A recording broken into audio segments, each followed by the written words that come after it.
নমস্কার, আমি প্রীতম। আপনারা দেখছেন আমার ইউটিউব চ্যানেল টুইন্স ম্যাজিক। আবার চলে এলাম আপনাদের কাছে একটা ক্রিকেটের ভিডিও নিয়ে। তো সামনেই আগামী ডিসেম্বরেই আইপিএলের অকশন হতে চলেছে। মোটামুটি সম্ভাব্য ডেট 13 থেকে 15ই ডিসেম্বর। তো এই আইপিএলের অকশন নিয়ে সকলেরই মোটামুটি উৎসাহ থাকে। আমি তো প্রত্যেক বছরই অকশন দেখি সম্পূর্ণভাবে। তো আইপিএল অকশনের যে প্রত্যেকটা টিমের কি স্ট্র্যাটেজি হতে পারে, কোন খেলোয়াড়কে তারা রিটেন করতে চায়, কোন খেলোয়াড়কে তারা রিলিজ করতে চায়, এই নিয়ে আমি ভিডিও বানাচ্ছি, ভিডিও আপলোড করছি আপনাদের সামনে। অলরেডি আমি কলকাতা, মুম্বাই ও দিল্লিকে নিয়ে ভিডিও বানিয়েছি। তো আজকে চলে এলাম আমি হায়দ্রাবাদ টিম নিয়ে দু চার কথা বলবো। হায়দ্রাবাদ টিমের সম্ভাব্য রিটেনশন প্লেয়ার, হায়দ্রাবাদ টিমের সম্ভাব্য রিলিজ প্লেয়ার, হায়দ্রাবাদ টিম মোটামুটিভাবে কোন দিক থেকে কতটা তৈরি বা কোন দিক থেকে তাদের অ্যাডভান্টেজ কম, বা হায়দ্রাবাদ কত টাকায় বা পার্টস নিয়ে অকশনের টেবিলে বসতে পারে, সেই সব নিয়েই একটু আলোচনা করব। তো প্রথমেই আপনাদের যে গত বছরের স্কোয়াড ছিল হায়দ্রাবাদের,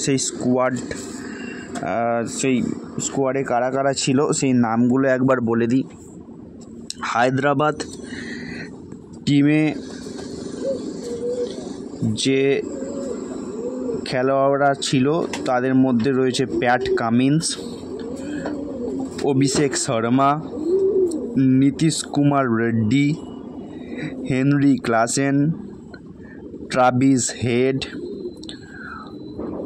অর্থব টেড, ঈশান কিষান, অভিনব মনোহর, অনিকেত বর্মা, সচিন বেবি, হর্ষল প্যাটেল, কামেন্দু মেন্ডিস,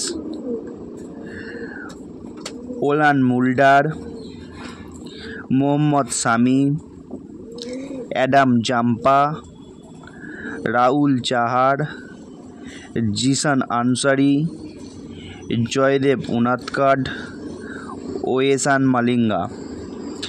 তো এই ছিল হায়দ্রাবাদের স্কোয়াড। এইবার যদি আমি হায়দ্রাবাদের সম্ভাবনা বা কোন দিক স্ট্রং বা কোন দিক কমজোরি আছে সেটা নিয়ে যদি আসি, তো প্রথমেই আসি হায়দ্রাবাদের ব্যাটিং নিয়ে। আইপিএলে যে 10টা টিম অংশগ্রহণ করছে, সেই 10টা টিমের মধ্যে আমার মনে হয় হায়দ্রাবাদের ব্যাটিং লাইন আপ সব থেকে শক্তিশালী। এই মুহূর্তের সাম্প্রতিক ফর্ম অভিষেক শর্মার টি-20 ক্রিকেটে অসাধারণ। Abhishek Sharma, Travis Head opener, Heinrich Klaasen রয়েছে, তারপরে আরও কিছু ভার্সেটাইল প্লেয়ার রয়েছে যারা, নীতিশ কুমার রেড্ডি আছে, খুব ভালো একজন প্রতিভা, যারা একার হাতে কিন্তু ম্যাচ ঘুরিয়ে দিতে পারে। বড় হায়দ্রাবাদের বড় খেলোয়াড় রয়েছে, বিগ হিটার আছে। তবে আমার মনে হয় হায়দ্রাবাদের ব্যাটিং লাইন আপের যে ব্যাটসম্যানগুলো রয়েছে প্রথম সারির, তাদের কিন্তু টেকনিকের কিছু চেঞ্জ আনতে হবে বলে আমার মনে হয়। কারণ হায়দ্রাবাদের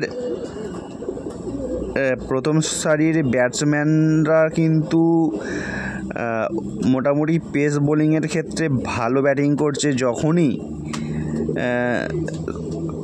স্লো বল হচ্ছে অথবা পিচ স্লো হচ্ছে, তখনই কিন্তু হায়দ্রাবাদের টপ অর্ডার ব্যাটাররা প্রবলেমের মধ্যে পড়ছে। তো আমার মনে হয় কিছুটা টেকনিক চেঞ্জ করতে হবে। তাহলেই কিন্তু হায়দ্রাবাদ আরও ধারালো হয়ে উঠবে। তো গ্রেট ফিনিশার আছে হেনরি ক্লাসেন। হায়দ্রাবাদের ব্যাটিং লাইন আপে বিশেষ কিছু চেঞ্জ হবে বলে আমার মনে হয় না, তবে ঈশান কিষানকে কিন্তু হায়দ্রাবাদ ছেড়ে দিতে পারে, অথবা ঈশান কিষানকে ছেড়ে দিয়ে অকশন টেবিলে আবার কম দামে কেনার চেষ্টা করতে পারে। কারণ সাম্প্রতিক ঈশান কিষানের ফর্ম অতটাও ভালো নয়। সম্ভবত গত বছর ঈশান কিষানকে হায়দ্রাবাদ 15 কোটি টাকা দিয়ে কিনেছিল। তো সাম্প্রতিক ঈশান কিষানের যা ফর্ম চলছে তার জন্য 7 থেকে 8 কোটি টাকা ধার্য হলেও খুব একটা কম বলে আমার মনে হয় না। তো ঈশান কিষানকে আমার মনে হয় অকশানে তুলতে পারে হায়দ্রাবাদের ব্যাটিং যতটাই শক্তিশালী, হায়দ্রাবাদের বোলিং ততটাই কিন্তু দুর্বল। দলে কিন্তু ব্যালেন্স যে সব দিক থেকে যে ব্যালেন্স, সেই ব্যালেন্সটা কিন্তু হায়দ্রাবাদের নেই। হায়দ্রাবাদের ব্যাটিং শক্তিশালী হলেও হায়দ্রাবাদের বোলিং কিন্তু অনেকটাই দুর্বল। দলে প্যাট কামিন্স, হর্ষল প্যাটেল, মোহাম্মদ শামির মতো নির্ভরযোগ্য বোলার থাকলেও তারা নিজেদের নামের প্রতি সুবিচার করতে পারছে না। তাই হায়দ্রাবাদ ম্যানেজমেন্ট বোলিং লাইন আপে কিছুটা চেঞ্জ করবে বলে আমার মনে হয়। দেখুন, হর্ষল প্যাটেল কিন্তু একজন ভার্সেটাইল বোলার আছে। আইপিএলের হিস্ট্রিতে যদি দেখি, হর্ষল প্যাটেল সম্ভাব্য পার্পেল ক্যাপও মনে হয় জিতেছে। তো হর্ষল প্যাটেল ঠিক সময় স্লো বলও ভালো করতে পারে। তো আমার মনে হয় হর্ষল প্যাটেলকে হায়দ্রাবাদ ছাড়বে না, হর্ষল প্যাটেলকে কিন্তু হায়দ্রাবাদ রিটেন করবে। যদি দেখি মোহাম্মদ শামির কথা, মোহাম্মদ শামিকে কিন্তু হায়দ্রাবাদ আমার মনে হচ্ছে ছেড়ে দেবে, কারণ হর্ষল প্যাটেল রয়েছে, হর্ষল প্যাটেলকে ছাড়বে না হায়দ্রাবাদ একদম গ্যারেন্টি। তারপর রয়েছে প্যাট কামিন্স কিন্তু যেহেতু ক্যাপ্টেন এবং পেস বোলিংয়ের বিভাগটায় নেতৃত্ব দিতে পারে প্যাট কামিন্স, সেহেতু প্যাট কামিন্স, হর্ষল প্যাটেল এই দুটো পেস বোলার হায়দ্রাবাদের জন্য ফিক্সড। 3 নম্বর হচ্ছে মোহাম্মদ শামির সাম্প্রতিক যে ফর্ম রয়েছে, আমার মনে হয় না মোহাম্মদ শামিকে রিটেন করবে হায়দ্রাবাদ। হয়তো হায়দ্রাবাদ মোহাম্মদ শামিকেও অকশানে তুলতে পারে ঈশান কিষানের মতো, এবং যে সম্ভবত 10 কোটি টাকা দিয়ে কিনেছিল মোহাম্মদ শামিকে হায়দ্রাবাদ, তো চেষ্টা করবে হয়তো মোহাম্মদ শামিকেই ফিরিয়ে আনার একটু কম দামে। তো যেহেতু অনেক টিমেরই একজন ভালো বোলার চাই, যদিও এই মুহূর্তে শামি তার নিজের ফর্মে নেই, তাহলে অভিজ্ঞতাটা আছে।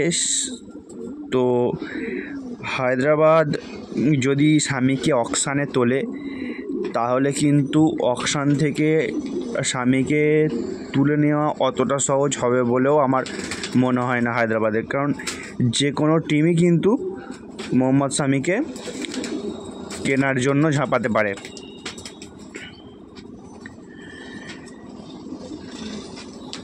তো যাই হোক, মোটামুটি অকশান তো সামনে আসছেই, দেখা যাক তাদের পরিকল্পনা, হায়দ্রাবাদের ম্যানেজমেন্টের পরিকল্পনা কি হতে পারে। তবে আমার ব্যক্তিগতভাবে মনে হয় টপ অর্ডারে ব্যাটিং যথেষ্ট শক্তিশালী। ঈশান কিষানকে মনে হচ্ছে ছেড়ে দিতে পারে হায়দ্রাবাদ, আর বেশ কিছু বোলিংয়ে কিছুটা পরিবর্তন আসলেও আসতে পারে। স্পিন বিভাগে তো অ্যাডাম জাম্পা রয়েছেই, যেহেতু একজন অস্ট্রেলীয়, তাই প্যাট কামিন্স অ্যাডাম জাম্পাকে রাখবেই। তো আমার মনে হয় হায়দ্রাবাদ অকশানে 30 থেকে 40 কোটি টাকা নিয়ে অকশান টেবিলে যেতে পারে, এটা আমার সম্পূর্ণ ব্যক্তিগতভাবে মনে হয়। তো যাই হোক, এই ছিল আজকে আমার নিবেদন। দেখতে থাকুন টুইন্স ম্যাজিক ইউটিউব চ্যানেল। আবার ফিরে আসছি নতুন ভিডিও নিয়ে, আবার আইপিএলের ভিডিও নিয়ে, আবার ক্রিকেটের ভিডিও নিয়ে, হয়তো সম্ভাব্য পরে ভিডিও রাজস্থান।